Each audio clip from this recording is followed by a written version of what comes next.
Okay, that looks like we're probably stabilizing at around about 150, which is very good. Thank you. Good morning, everyone.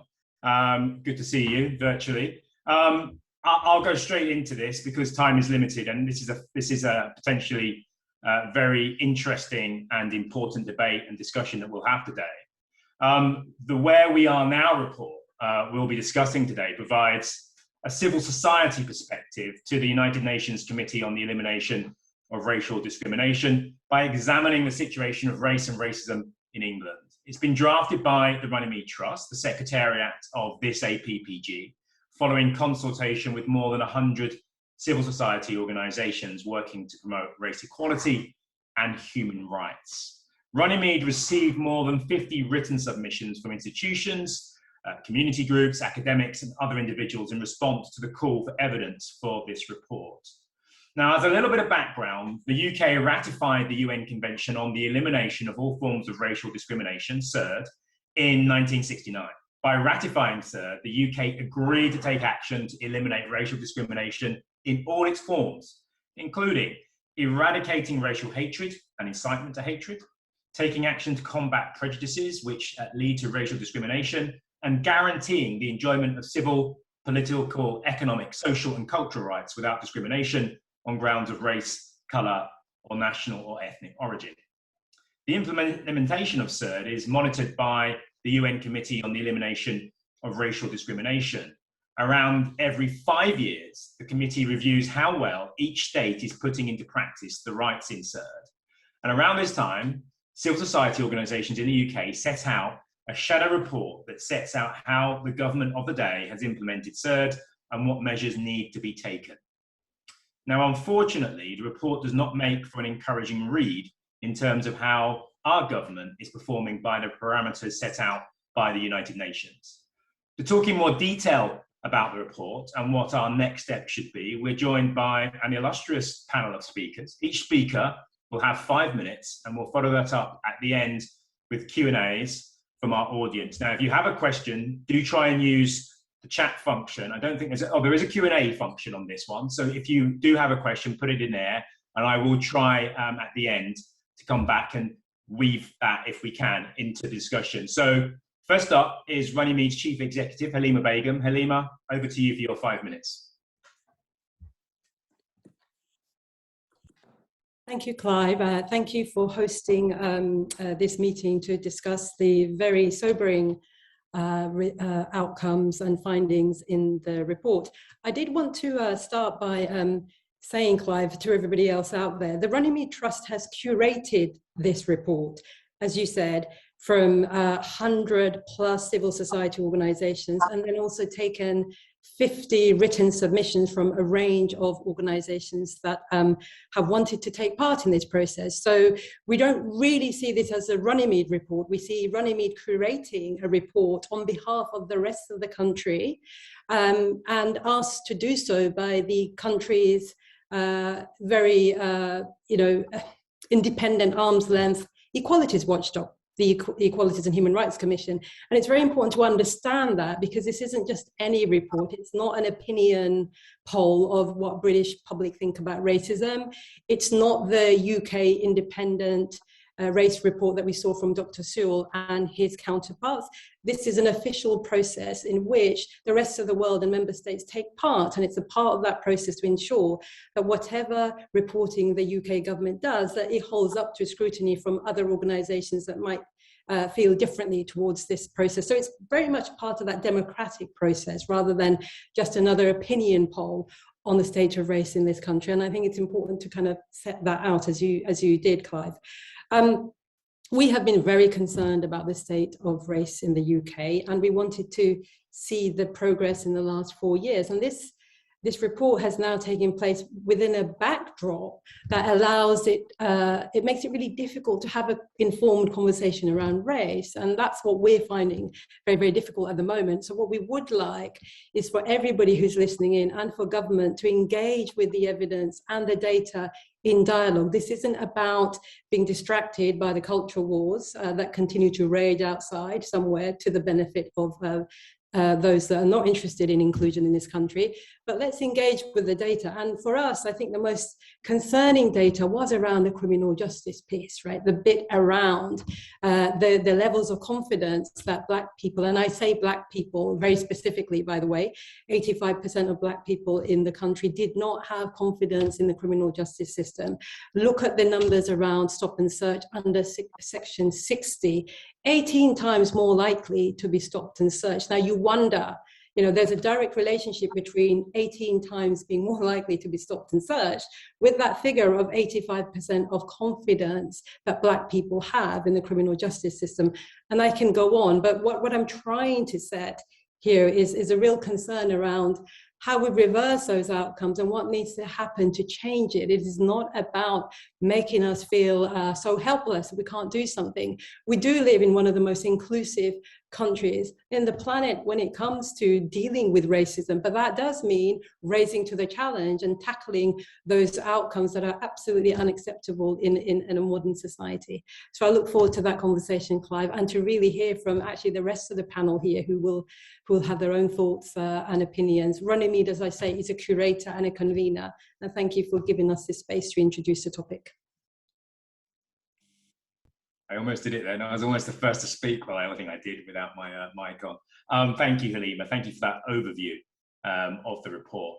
I'm going to come to our first speaker, Katrina French from Unjust. Katrina, I'll allow you if you want to introduce your organisation and so on and so forth, but if you've got 5 or 6 minutes. So please, your take on this report would be really appreciated. Thank you, Clive. Just would like to say thank you to Runnymede and to Race and Community APPG for inviting Unjust, which is a community interest company based in London, but with a national remit, to comment and discuss and I suppose enter into dialogue about disproportionate policing.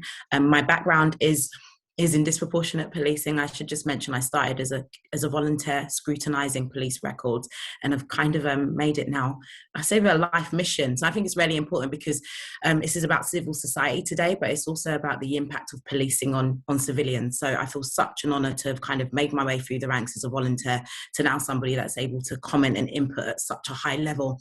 I'd like to thank Runnymede for the report that they did. I was one of those people that was fortunate enough to be able to share my views. And I really want to look at back just the last 5 years in terms of stop and search. So we're now 2021, and about 5-6 years ago, Theresa May, when she was the Home Secretary, spoke about stop and search being used disproportionately against black communities and how it was an affront to justice. What we've seen now is actually there's been not very little done in terms of reducing that racial disparity. Whilst the best use of stop and search scheme was introduced, it was only voluntary. It never was designed to pick up things around ethnic bias or ethnic discrimination. So in terms of charting how well police forces have done in reducing disparity, we haven't got those measures because they were never, in my opinion, put in place to challenge or to monitor effectively in the first place. And that is why we have those high rates of 85% of people, black people, not having the trust and confidence in the police. It is because there has been a systemic letdown. And I think it's important because I think when the Committee for Elimination on Racial Discrimination came together in 1969, I think it was probably about relationships between people as well as the relationship with the state. I think what we've seen in the UK is a reluctance of the state to accept that there is rampant racism within the country, and that whilst as on a daily basis individuals, and it's wonderful that we are able to overcome, what we lack is leadership in terms of challenging from the top the discrimination that we see. And it's very saddening that we saw in the last year stop and search increase. March or May, excuse me, we had the highest rate of stop and search in the last 8 years. And I think it's important to put that into context of we were in the middle of a global pandemic where we were told that close proximity contact could increase your risk of contacting COVID. And then we saw police officers engaging with communities, all sorts of people, but specifically the Black community, without PPE, without protective equipment. They were engaging with children who were sent to the shop to buy milk or bread. And what we saw was, instead of there being a relationship of trust and confidence, and we're here to support you in the time of a global pandemic, we saw the police adopt a really heavy-handed enforcement-led approach, and that has done nothing but diminish whatever confidence and trust there was from communities in policing. And I come back to, we were in the midst of a global pandemic, and the state thinking was, we need to exhibit or demonstrate pressure. And I think it's really telling when you have a state that, instead of coming around its most vulnerable members, decides that they're going to come in with a heavy hand enforcement. I know that Liberty did great work around the fixed penalty notices. And I should have mentioned, my time before Unjust, I was the CEO of an organisation called Stopwatch, who look at stop and search disparities. In terms of looking forward, so I've spoken very quickly about what the challenges are. I think the future doesn't look bright, it doesn't look orange, it looks very bleak, and that's because of the policing bill that was just passed last week. And we have to really take note of that, because what it has done in a positive sense is it has brought all of us together once again. You know, we have gypsy traveller, Romy communities coming together, Black communities, Asian communities, mixed communities, women as well, after the Sarah Everard stuff coming together. But what we see is that the government are hell-bent on pushing forward legislation that doesn't have an evidence base, but also they acknowledge is discriminatory and is likely to undermine the social fabric of our society. So I feel there's a big role, I'm gonna wrap up now, but there's definitely a big role for us as civil society leaders, but also for civilians, to get involved in these movements around advocacy and challenging, for us to be having conversations, because the government isn't stopping. And I'll speak frankly, is I've been really saddened at some of the opposition. And I think it's because serious violence reduction orders, on the face of it, these are the new orders, stop and search powers, they sound like a great thing. So people don't want to be seen to be soft on crime. A lot of politicians have been very quiet about them, but I'd really urge people to get in touch with their parliamentarians to say, what we need is evidence-based policing. We need policing that has positive outcomes, not just in terms of rates of arrest, but outcomes in terms of how people feel they're treated by the police. And also, with very, very, very few resources available, because we've had 10 years of austerity, and we're about to probably go into 10 years of what after the year of the pandemic, is it appropriate to be spending resources in the way that we do them? Is it not a time to reimagine the role of policing, the impact it has on communities, and how we can co-produce and co-create together, as opposed to having top-down policies that we know do not work? So I'll leave with, stop and search has been, for the last 35 years, a tool in the police armory.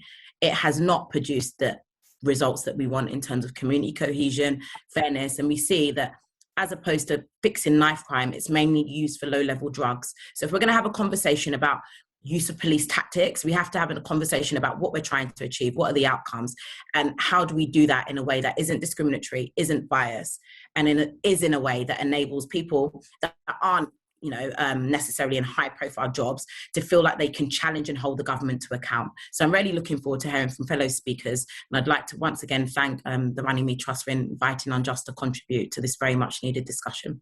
Thank you, Katrina. Thank you for that. Again, anyone with questions specifically to any speaker or in the general conversation, please put them in the Q&A section. And if I could just say, Katrina, you might want to put details of your organisation in the chat. I couldn't find it on Google. So if you want to do that, then people can kind of see where you're coming from and some of the stuff you've contributed. Thank you very much for that, Katrina. Jay Bear Butt, Chief Executive of the Race Equality Foundation. If you would like to begin your 5 minutes now, thank you very much. Thank you, Clive. Hopefully I can follow in Halima and Katrina's footsteps and be as eloquent as them in my presentation. As Clive pointed out, I'm the Chief Executive of the Race Equality Foundation. We promote race equality in social support and in public services. Some of you will have seen that we've been doing a range of work on the impact of COVID-19 and how we can recover from it in a way that addresses racial inequality. But what I want to do in starting off is to focus on the attention to mental ill health that's in this report, but was also in the 2015 report, and suggest to you that at a national level at least, we've seen some attempts to address some of the inequalities that have been previously identified. The 5-year forward view on mental illness made specific recommendations around addressing racial inequality and the disproportionate impact, particularly on Black men in terms of experiences and outcomes. And importantly, that was picked up in the independent review of the Mental Health Act by Sir Simon Wesley as well. Again, we identified the need for action to be taken and for national government to respond. And to an extent, there have been examples of responses, including the Advancing Mental Health Inequality Strategy that was announced by NHS England late last year.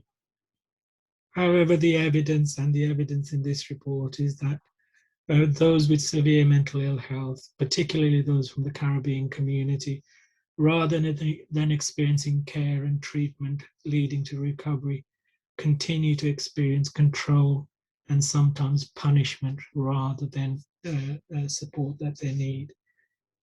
And I can't help but wonder why. Why is it the case that when we've developed such a detailed evidence, such clear understanding of some of the factors that are leading to this inequality, that are leading to these poorer experiences and poorer outcomes, that in 2021 we're still talking about the need for action to be taken, action that's going to make a difference to that.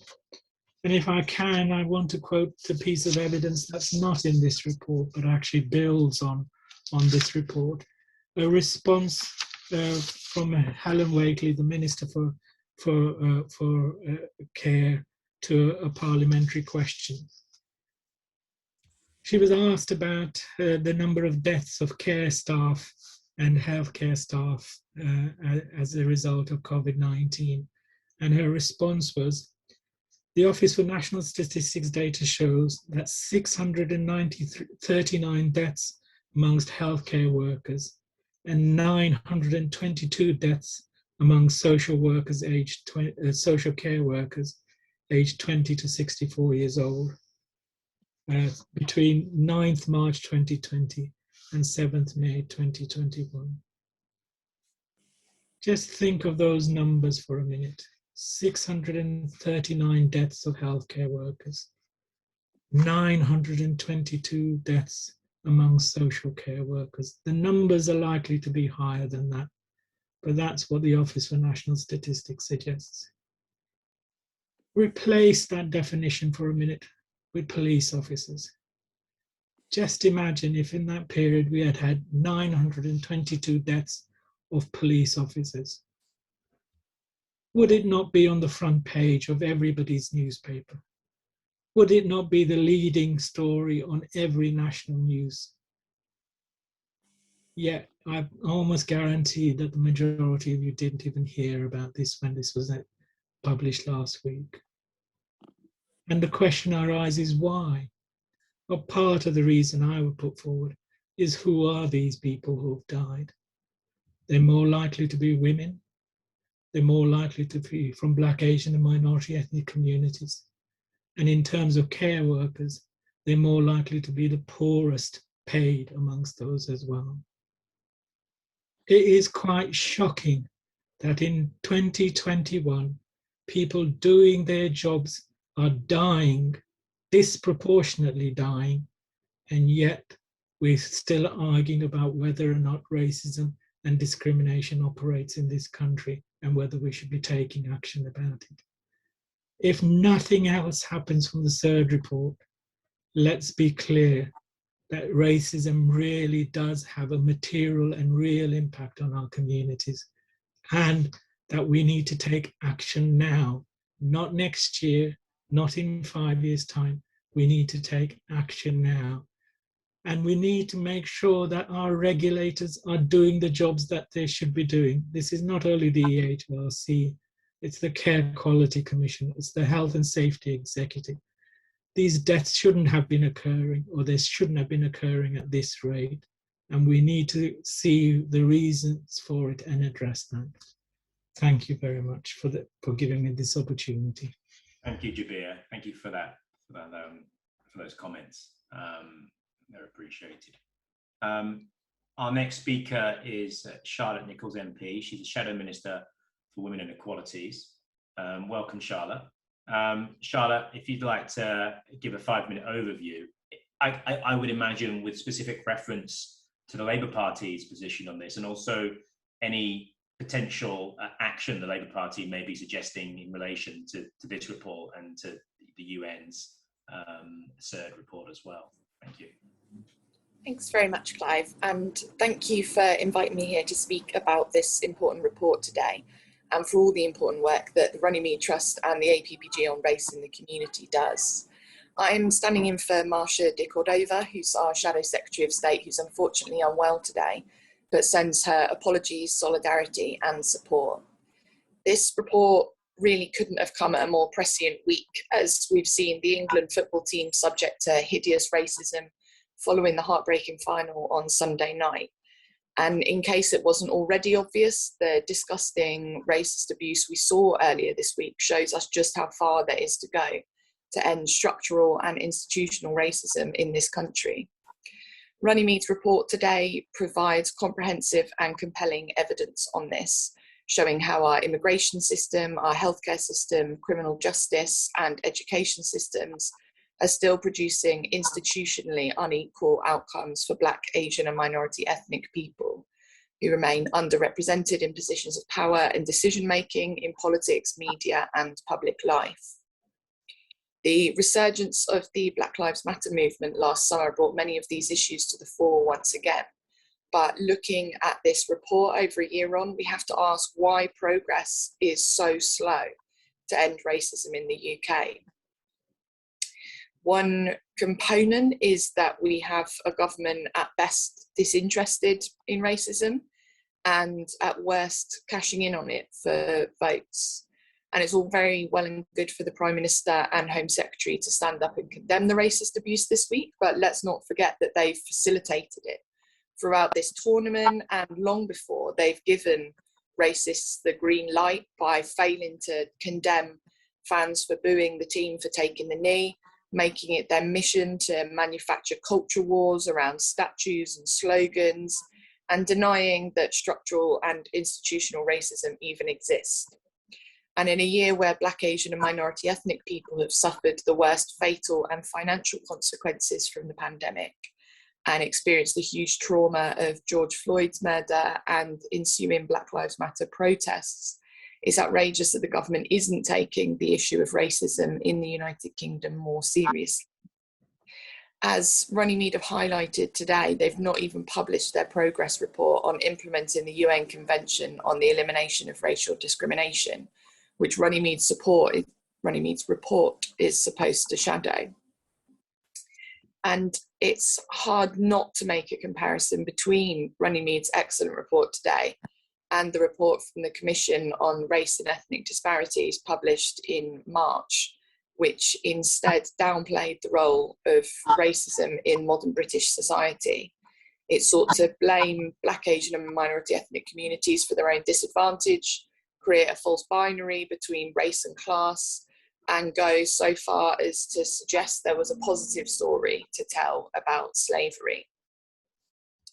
In stark contrast, the Runnymede Trust's report took evidence from over 100 civil society organisations representing Black, Asian and ethnic minority people and makes a clear assessment of the threats ahead for the community, from the Police Crime Sentencing and Courts Bill to the Freedom of Speech Bill to the Voter Suppression Bill, as we're calling it.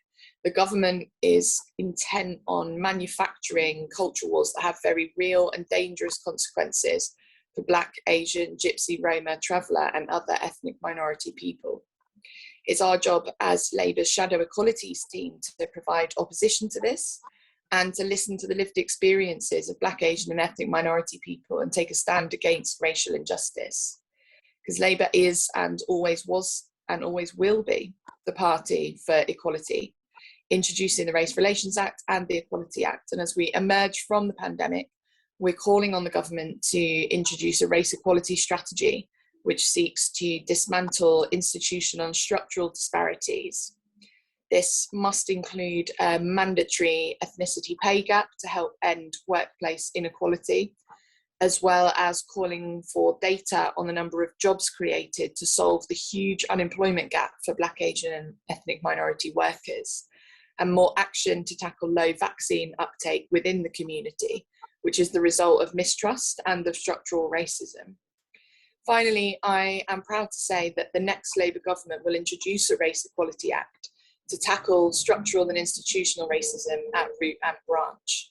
We're already working on developing the Act, and you can expect to hear much more about it in coming months. Labour's approach to ending racism stands in total contrast from the Conservative victim-blaming, gaslighting and callous approach. The work of the Runnymede Trust is absolutely essential to providing evidence-based policy solutions and the data that we need to change things. Reports like these are absolutely fundamental to our work, so thank you to the Runnymede Trust and to all the civil society experts who've contributed to this excellent report. It's a bleak read, but provides the policies needed to stop institutional and structural racism in its tracks. And I look forward to hearing from the other speakers today, and also to people asking questions and the wider discussion to sort of draw out some of these points further. Thank you very much. Thank you, Charlotte. Thank you for that contribution. And I'm sure there'll be some questions, and so specifically for our party political guest today as well. Speaking of which, our next guest is Lord Delacchia, a Liberal Democrat peer and Deputy Leader of the Liberal Democrats. I will just add here for everyone who is attending that we did approach members of the Conservative side of the House for someone to speak today, but unfortunately no one was able to speak, just in the interest of balance, so that everyone understands that that was the case. So Lord Delacchia, your 5 minutes starts now. Over to you. Thank you, Clive. May I first of all thank the Runnymede Trust and the APPG on Race and Community for the launch of this excellent report. I shall avoid the temptation of repeating many of the issues that are highlighted in the report.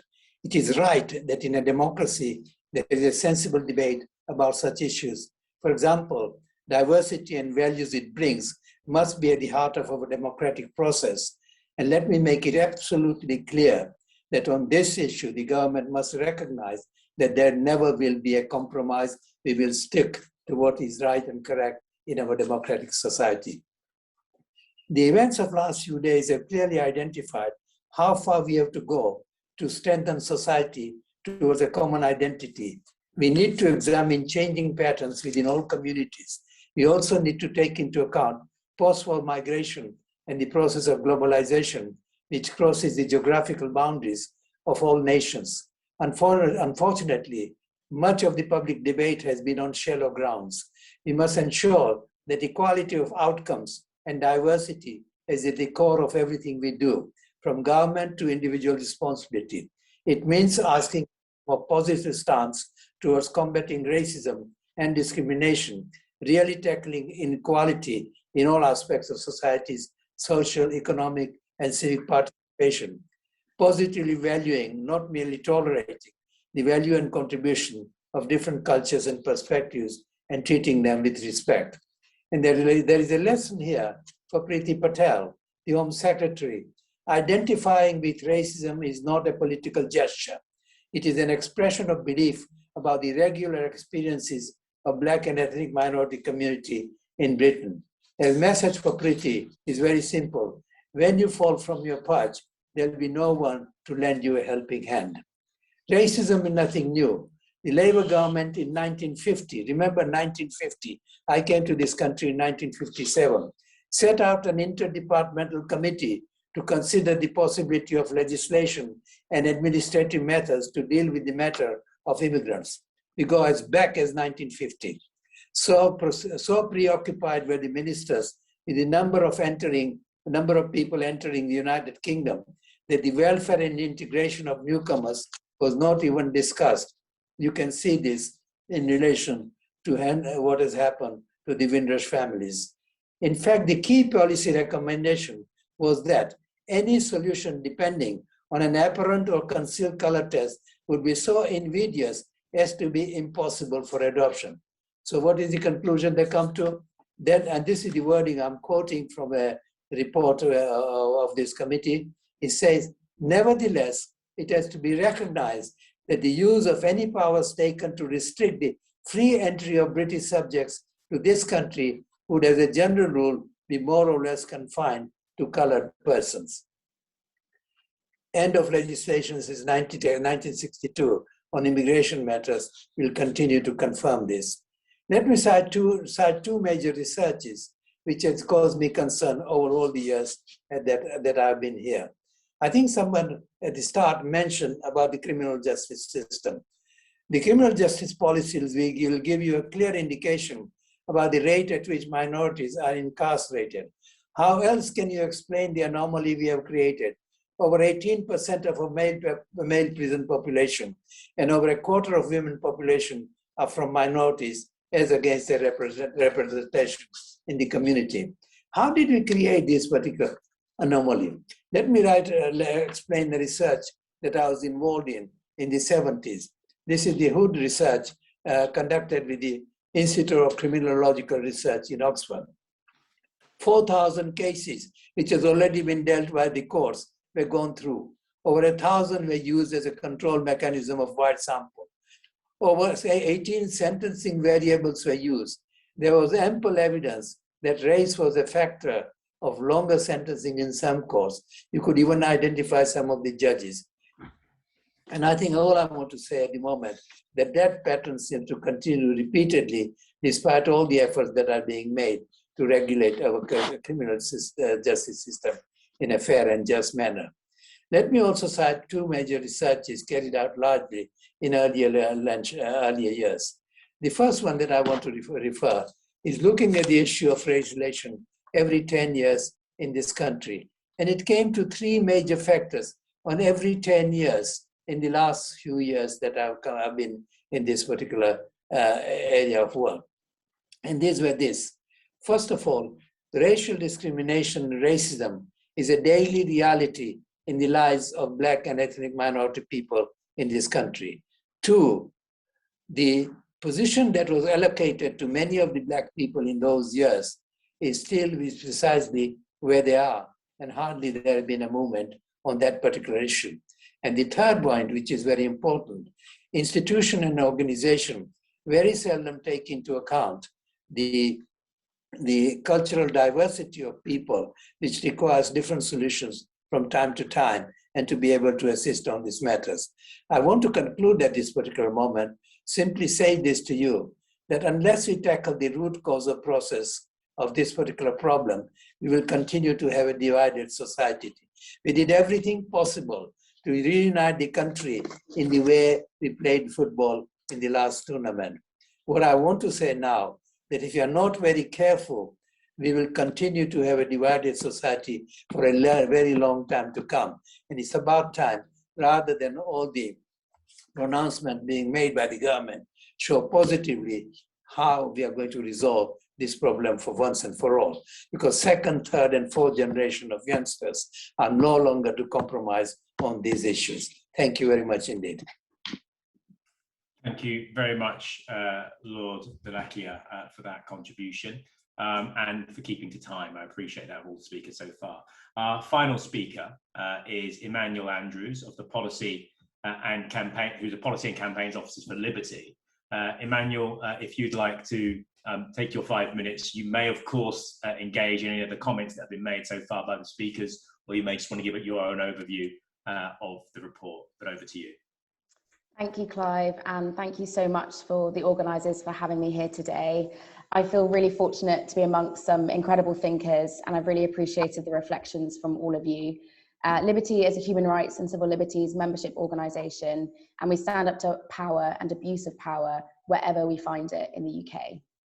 If one thing is clear from those that have just spoken, and I think is so encapsulated in the Shadow report, it's that we need to understand the past so as to look creatively at solutions for the future.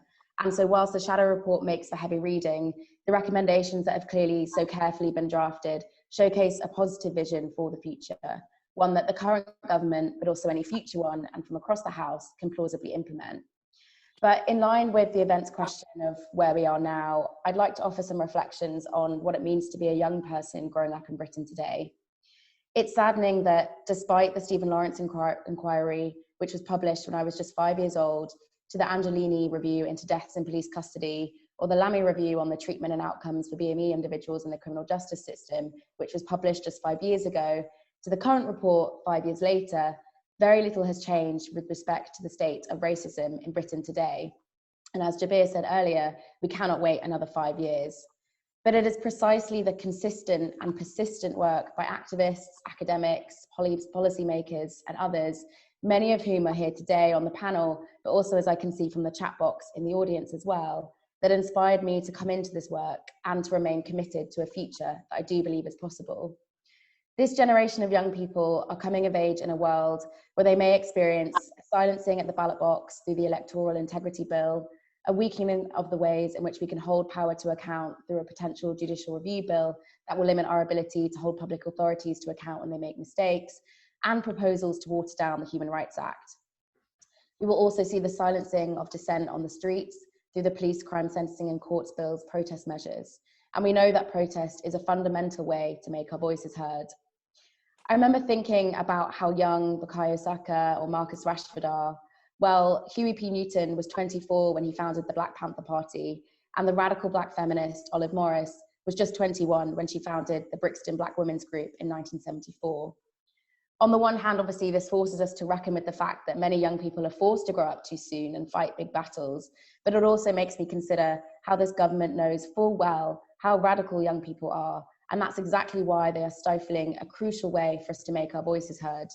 Making sure that there is a school-to-prison pipeline through the use of police in school, or leaving disadvantaged young people hungry through their failure to end child poverty, or ensuring that Gypsy Roma traveller children face school exclusions at a higher rate than the rest of the population. As Anne McLaughlin MP alluded to at report stage of the policing bill, there is a particular irony that we will experience these injustices and soon may have little recourse to make noise about them. There are those of us from marginalised communities whose communities needs are not represented in the current government system or in government policies.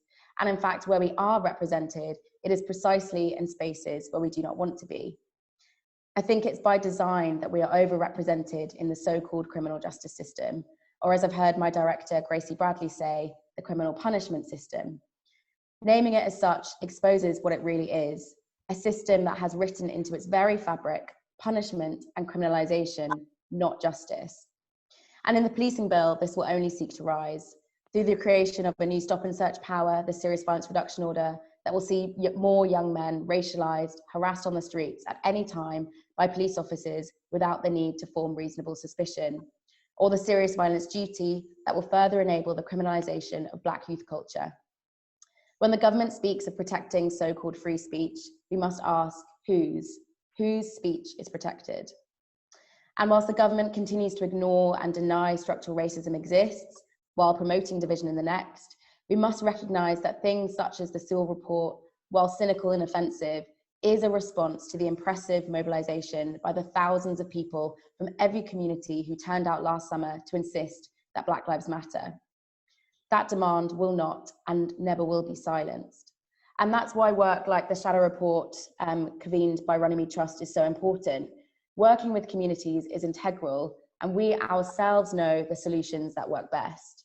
At Liberty, we will continue to proactively work with communities to ensure that we are looking at the most expansive and creative solutions to transform the conditions of bad housing, poor health, low socioeconomic status, and a raft of other measures that are in the report that so make up the unjust experiences that marginalised communities across Britain face today. The report illuminates a path forward for justice, for rights, and for safer communities for all of us that face state violence, and we will continue to fight for a world in which those visions might be realised. Thank you. Thank you very much for that, Emmanuel. We've got a lot of questions that have come in, and I'm keen to kind of go through as many as possible.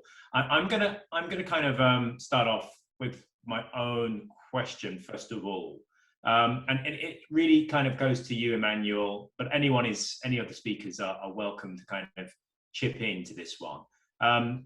It's basically along the lines of I'm interested in your take as an organisation, Liberty, on whether we're dealing with a government that has just kind of strayed off course, like many other previous governments of all political colours may have done, or whether this is something in your view which is more systemic and more profound. So some of the bills I'm thinking of, some of them you've mentioned, the policing bill, and the implications that has on our democracy and on race equality, the elections bill, the freedom of speech bill, which you mentioned, and of course possible changes to judicial review and human rights legislation. So I just wondered what your take was on that, and any other panelists who want to come in who may be interested in commenting on how far off the reservation the government seems to be going. I'm happy to come in first on this, but I'll keep it brief as I just spoke. I think it's a really excellent question, and I think whilst on the one hand we are seeing a particularly egregious government, many of these policies have been in place for a very long time. So, for example, when we think about the fact that the policing bill wants to bring into place the criminalisation of trespass, this is something that we have ultimately been seeing happening on the ground, even despite the proposals in the bill being put in place. And that's the same when we think about the protest measures, for example. Marginalised communities have for a very long time faced increased police presence at protests that particularly look at racism and anti-racism. So I think whilst this government is effectively systematising some of these policies and practices, they have been in place for a really long time. Thank you. Does anyone else want to come in on that? Lord Delakia. And can I come into is, I think one of the advantages that we have, that in Parliament, when any legislation is being introduced, there's always a covering note which says that this legislation actually meets the provision of the Human Rights legislation, Human Rights Act. I want to go beyond that one. I want that to be absolutely specific as to how it impacts on race and racism in this particular country, or any piece of legislation we introduce. So we make sure that there is a government intention on their part to be able to tackle this issue straightforward, fundamentally, for everybody to know how it's dealing with this matter. Thank you. Jabir, I saw your hand up. There are quite a few commentators saying that this is deliberate. It isn't something, they haven't strayed. This is a deliberate thing. You may want to pick up on that. It may well be, Clive, but if I can just explore a related issue, we've seen an incredible rise in attainment among some minority communities, educational attainment among some minority communities in London, and often it's been associated with increased funding for schools in London, and what we've now seen is an attempt to change that and to reframe funding so that more money goes to other areas, particularly areas where minority communities are quite small. But the reality is nobody spent time trying to understand what the reasons for success were in London and to try and translate that into it. What they've all focused on is where the money's gone and assume that that's the only reason why there's been an improvement. And I think this is a constant thing that happens, is that we actually, when things do improve, we don't try to understand why they've improved, and instead go for something that pits one community against another. And unfortunately, that's what we're drifting into more and more now, is to say that actually if poor white working class people are missing out, it must be because black and minority ethnic groups are doing better. And rather than saying that, we really do need to understand what works and why, and how that can be translated. Thank you. Does anyone else want to come back in on this? If not, I'll come on to another question. This is a question for Katrina. It's from Kajal Knives. And she said, if funding was put aside to reimagine policing, what would your main policy be? PS, your chat was super interesting. So she's keen on seeing on your kind of, in a few minutes, articulating how you're policing. If anyone else would like to come in on that, they're more than welcome to as well. Specifically related to stop and search, I think we have to look at how it's being used. And we know it's being used primarily for drugs. This year marks the 50th anniversary of the Misuse of Drugs Act. Whilst it may be controversial, I'll say it nevertheless, it's been a failure, and it was never designed to succeed. It was designed to control Black, brown communities and I suppose the rise of the left in the hippie movement. It was never evidence-based, and there was no research done into how it would reduce criminality or also divert people from becoming substance users. So I think we need to look at drugs around stop and search. We know that over 65% of stops and searches for drugs, especially low-level cannabis, if we were to have an informed adult scientific discussion on the use of cannabis as other countries across the world are doing. Please let me say, that doesn't mean racism will not morph in terms of how the police. We saw in Colorado that what they did was shift to over 21s can smoke. So they started basically going to the under 21s and then criminalizing them. So we have to be very mindful of displacement. However, the drug policies that we have now do nothing for people that are addicted to drugs. They do really nothing to keep us safe. And they actually put the police in a really precarious situation of having to police something that has no ending. So I think we really need to refocus on how we keep our communities not just safe, but how we can keep our communities healthy. And I don't think that needs to be done in a policing lens. In order to have the right answers, I think we need to have much more collaboration. And one of the things that the pandemic has done is it has democratized, in many ways, digitalization. It's a pity that we didn't have universal broadband, as had been promised by some other political parties, because what we would have seen was, I think, more people. We've got on this call 231 people.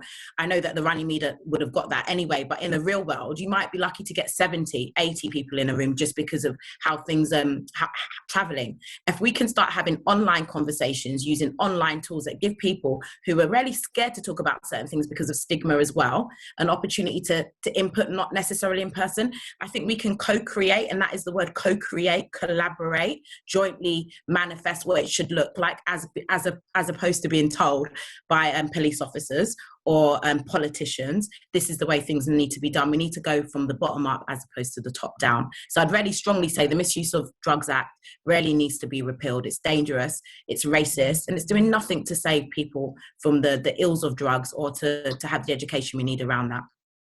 Thank you, Katrina. I'm going to address this question to Halima, and then we'll kind of bring in Lord Delakia and Charlotte. And this question comes from Nerarine Cornelius, and from the Centre for Research in Equality and Diversity at Queen Mary. And she says, I won't read the whole question. It's a key part in this question that I'm interested in. After decades in the equality space, I remain convinced that governments from both the left and the right continue to create challenges for people of colour.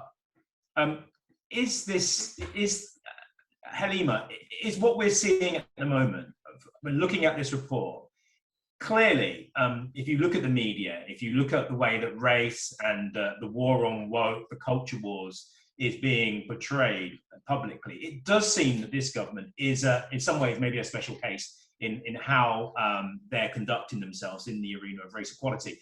But does that mean that the other parties get off the hook, so to speak, in terms of how they're responding to this, how they're responding to these issues, how they're performing? Thanks for the question. It's a really great question, and it obviously came up earlier. Is it deliberate, or have we somehow sleepwalked into this current situation? And of course, it's never a black and white answer either, no pun intended. Look at the hostile environment policies, right? That didn't just happen this year. Windrush didn't just happen a few years ago. And the hostile environment policy was a gradual, accumulative build-up over many, many years through successive governments. What happens with a lack of challenge every 10 years is that if you're going down a certain path and you're not seeing the right challenges along the way, it's much easier for a particular government that may be less committed to inclusive policies to be able to kind of push through other policies, because the road and that journey has been made easy. And that's why it's so important to keep that space for civil society to come in and challenge every 4 years or 5 years, like, where are we? And this is why Clive was saying that this isn't just a regular report. This isn't an opinion poll on what the British public thinks about racism this week. If we did conduct that, I know what that poll would show. But this is much more about systematically looking at progress over the last 50, 60 years and following that trajectory, and actually holding every government to account. So I would say it's cumulative. It's very easy to blame one government, by the way, very easy to blame one government, put a name to a face, possibly. What's really interesting, I think, in this particular moment in time in history is that expectations have been raised considerably. I mean, our young footballers are black footballers. I mean, these are young players, young people. They're thinking enough is enough, that we give everything, blood, sweat, and tears, in a system that feels rigged against us. And we go out there and we play for our queen and our country. And we miss a penalty, and that is what we get. And they're saying, no, That's not enough. That is not enough. It's not good enough. So what's changed is really the expectations of the public, the British public and our young people to say, well, actually, 21st century Britain, we deserve better. Doesn't mean that some of us have made progress. We have. I mean, I'm sitting here. I've done reasonably well in life. I have a PhD. Several other people in this room have a PhD and more, but that doesn't mean that our communities are all coming with us. And that's where the expectations are higher. We need to look beyond individual acts of progress or acts of discrimination and think about what's in that system that is not allowing greater numbers of our Black and young communities to flourish through. And that can't be just down to one government, Clive. I mean, that's too simple, isn't it? I mean, look at our government. By the way, it's the most inclusive government I can think of at the very top. We've got an Asian chancellor. We've got an Asian Home Secretary. But actually, inclusive values is more than about representative leadership. It's actually about following through values that don't kick away the ladder, but actually scaffolds for other people to come up and rise above you. So our goal is not to be the only person who's successful, is to bring everybody along with us, the more the better. Thank you, Halima. And there was a little glimmer of hope in there, in the sense that in the response, the reaction of this country to what happened in terms of the racial abuse of the players almost seems to imply that, would you say this is a kind of a last hurrah of racism? Or would you say, in the sense that they can sense that there is a fundamental shift taking place in British consciousness when it comes to racism, that it is unacceptable? I know we have a long way to go. Or would you say that actually there's still a big fight to go? I think I know which the answer is, but we're not over the brow yet, we're not there yet, and actually what this government is doing could be the future. I think this government has a real choice to make on race, actually. So expectations have been raised. We still are waiting, by the way, for a formal response from the government to, the CRED report. It was really interesting to see a very quick response to the shadow report from Runnymede Trust and its 100+ organisations. I still think there's a bit of a lack of clarity on what the government's formal response has been to the CRED report, and we're still waiting for that.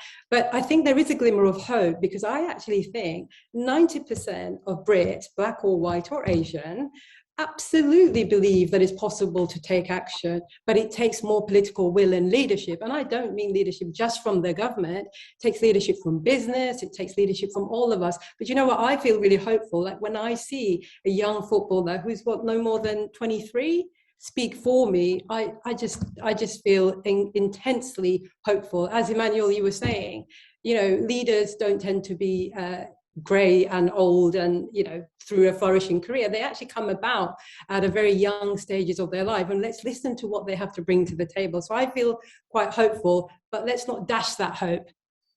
Thank you. I'm going to try and bring in Charlotte and Lord Delakia here now. Just in terms of, obviously, both parties, no party would say that they're above these issues. Obviously, the Liberal Democrats were in government, part of the programme of austerity, which disproportionately impacted Black people and women. In terms of the Labour Party, they've had their own problems with anti-Semitism, with anti-traveller prejudice, with anti-Black racism. Islamophobia is an issue at the moment. Where do the political parties, where do they sit in this perspective of structural racism? How do you feel that you're going to make a difference, a change to the future, given where this government is and the problems that you yourselves have had and continue to have as political parties? What role do you have to play in making that change? Either of you to go first on that one. Lord Delakia, do you want to go first? No, you start and I'll follow. Thank you. Yeah, I mean, I think you're exactly right, Clive. There is no party that can say that they have completely clean hands on the issue of racism, either sort of historically or on a more contemporary level. And actually, I don't think that there's many people that can say that they have, as individuals, clean hands on it either. You know, I know that I certainly don't. It's one of those things that, you know, we've all grown up in a society and a culture where all of these attitudes are so pervasive, you know, in everything we're taught in schools, in the way we're educated, in the media, in the way that our politics works, that of course, you know, it's an active process to challenge some of those narratives that you've like picked up and to challenge your own prejudices and things. And you know, the more that I think we are educating ourselves, the more that we're spending time with people with experiences outside our own, I think that can only be a good thing. I was asked yesterday on LBC around this point about the government having a lot of very high profile figures within government who are from Black and Asian minority ethnic backgrounds or people of colour, and if that means that, you know, the government therefore can't be accused of institutional racism or in pursuing policies which are disproportionately negatively impacting BAME people. And clearly that's not the case. You know, in the same way that I would never claim to speak for all Jewish people, as much as, you know, we experience a form of racism in anti-Semitism, I wouldn't claim to speak for all Jewish people or to have an understanding of all of, you know, Jewish people's experience of racism, let alone people whose experiences sit outside my own. You know, if I don't tell people that I'm Jewish, you're not necessarily going to automatically get that. Whereas, you know, my best friend who's Nigerian, she can't hide the fact that she's Nigerian. You know, her experience of racism is different to mine, even though we both experience it in different ways. And I think it's important that all of us look to our own sort of personal responsibilities to do that work, but also that the government provides the framework where we can start unpicking and dismantling these structural and institutional things that kind of embed those kind of ideas in individuals. And, you know, I really do think that certainly the way this government is going, that you know, this kind of culture wars nonsense narrative that they've imported from the US, from this sort of Trump playbook of, you know, free speech on campus in a country where, you know, we don't have an absolute right to free speech here. You know, it's so obviously taken from them. You know, luckily, I think in the US, we're now seeing things go in a slightly different direction since the election of Biden. And I'm hoping that that will show the government here how short-sighted that strategy was, that, you know, really kind of pandering to racists and those, you know, most base and reactionary elements within society, rather than providing that leadership role, which Halima spoke about. You know, all of us have a responsibility to lead and to try to, you know, meet the public where they are on some issues, but then use that to take them on to the next sort of stage of progress and to never kind of lose sight of that. Sorry, that's probably very rambling. No, that's not good at being concise. And I think you're right in terms of, I mean, it's really interesting. One of the co-leaders of the Green Party in their resignation over trans issues cited her failure to convince her membership and her leadership team for a different position, and she resigned over that. So there is a space for leadership politically in this, and I think, you know, we can all learn from what, not from her failure, but the principled position that she's taken on this. I thought it was very noble. But Lord Delakia, would you like to comment on that, on this kind of area in terms of political parties and their role? Yes, two things. I was a president of the Liberal Democratic Party from 2000 to 2005, and in my time I came across 2 or 3 cases within the membership who showed sort of racist attitude. And I had no difficulty within the party structure to dismiss people who were behaving in that particular manner. But I want to go beyond that one. In my early days in Parliament, in the House of Lords, I was able to convince with various legislation going on as to how we need to improve the legislation to take into account the racial dimension of issues that are in front of us. And I think I was very pleased indeed that the Labour government at that time, which was in power, accepted a number of these recommendations during that particular period. Even now, whenever I see an issue on which race is a matter, I would want to get up and question the minister and bring them to accountable in what's going on. In relation to the matter of stop and search, I did a particular article some years ago in The Guardian, which was about how it should be based on intelligence rather than waiting outside Vauxhall Bridge Road and stopping everybody who is black and driving a car. That is not the way to deal with issues of stop and search. And in that case, it was very clear that majority of the people who were stopped and searched had nothing to do with crime whatsoever. And I think when we've got to ask ourselves a question, why is it that we have such an adversarial contact between police and Black people in this country? And what is it the thing that we could do to remove that particular adversity that exists?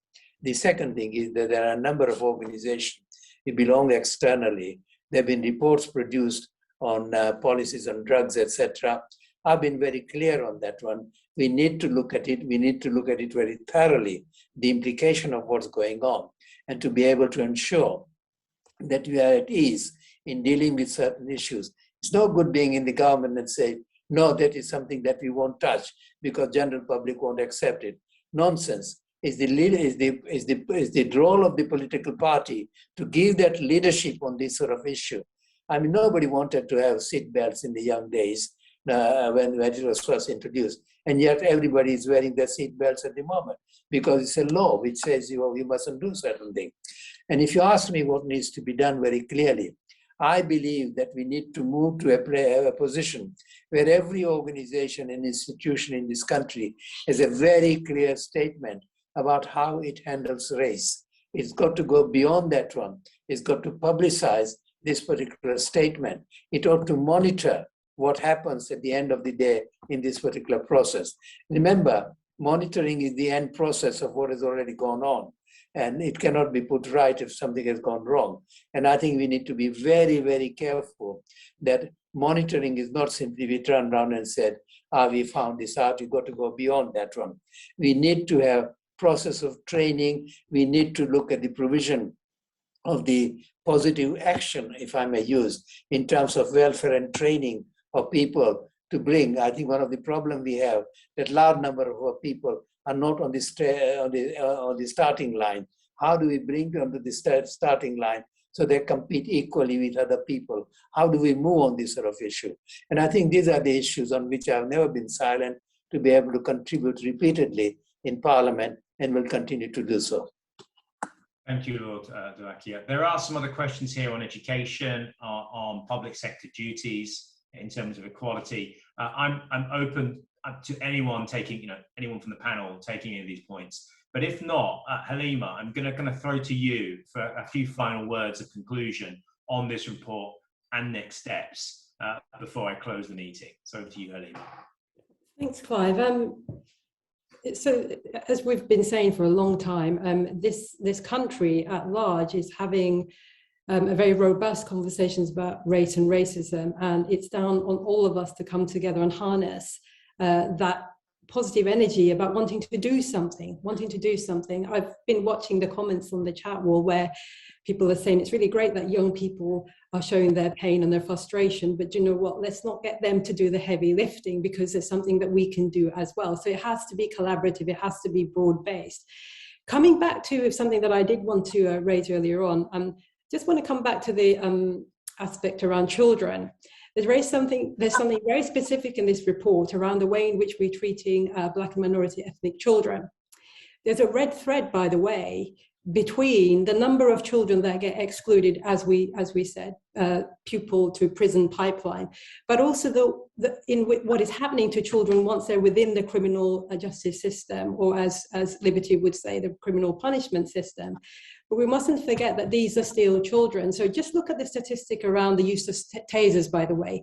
That's what really, really got me. If you asked me a few months ago, what's that killer statistic that you just find shocking, even in the work that you do, Halima, I would have said it's Black women dying at childbirth. And that's the one that, I still can't get my head around, actually. But the one that really kills me when I look at this report is the use of tasers by the police, which has risen significantly by 500%, by the way, over the last decade. And most of the time, most of the tasers are being used against Black and minority ethnic children. Now, the UN has said in the past, that's got to stop. You've got to prohibit the use of tasers on children because it harms them physically and mentally. So there is a duty of care there. I'm thinking about our children, stopping the use of tasers, thinking about what's happening to them once they're inside the youth offending system, and what then happens to that figure, around 85% of Black people in this country not having enough confidence in the system. You could see that red thread, couldn't you? back to that point about poverty in general and children, Black and minority ethnic children still live below the poverty line in the UK disproportionately than white people. So that does relate to, Clive, I think that question around, is there more in the public sector equality duty that we can do to level up, basically? Now, here's the challenge with just the public sector equality duty. It places a duty on race discrimination, right? But it doesn't catch up and pick up the issues around poverty and disadvantage and geography and class and so on. So I do feel that the government, I'm not saying we have to wait for the government, but there's something the government and the state can do that none of us can do, by the way. It can push the entire state behind an effort.